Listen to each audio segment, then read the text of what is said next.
పవన్, నాన్న నేను మా ఫ్రెండ్స్తో కలిసి గోవా ట్రిప్కి వెళ్తున్నాను. తండ్రి, వెళితే వెళ్ళావులే కానీ ఇప్పుడు ఏంటి, నా అనుమతి అడుగుతున్నావా లేక చెప్తున్నావా? పవన్, ఆ రెండు కాదు నాన్న, డబ్బులు అడుగుతున్నాను. టీచర్, నాని నీ దగ్గర 5 రూపాయలు ఉన్నాయి, మరో 5 రూపాయలు మీ అమ్మను అడిగావనుకో, అప్పుడు నీ వద్ద ఎన్ని రూపాయలు ఉంటాయి? నాని, 5 రూపాయలే ఉంటాయి టీచర్. టీచర్, నీకు లెక్కలు తెలియదు అనుకుంటాను. నాని, మీకు మా అమ్మ గురించి తెలియదు టీచర్, మహాపీనాసి బిచ్చగాడి దగ్గరే డబ్బులు లాక్కుంటుంది. లంబు వాళ్ళ నాన్న స్నేహితులు ఇద్దరూ మాట్లాడుకుంటున్నారు.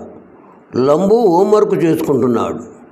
లంబు వాళ్ళ నాన్న, ఏరా అంత డల్గా ఉన్నావు, ఏమైంది?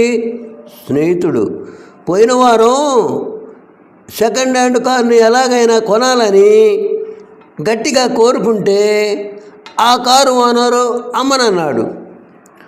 మొన్నటికి మొన్న ఒక ఇల్లు చూసా, ఎలాగైనా కొనాలని గట్టిగా కోరుకుంటే ఆ ఇల్లు ఇంకొకరు కొన్నారు. ఇంతలో లంబు వచ్చి, అంకుల్ మీరు నచ్చిన ఇల్లు నచ్చిన కారు కొనాలని గట్టిగా కోరుకున్నా కోరిక తీరలేదు, ఆ రెండింటికన్నా ఇంకొకటి ఎక్కువగా గట్టిగా కోరుకున్నారు, ఆ కోరిక మాత్రం తీరింది. స్నేహితుడు, ఏ కోరిక లంబు?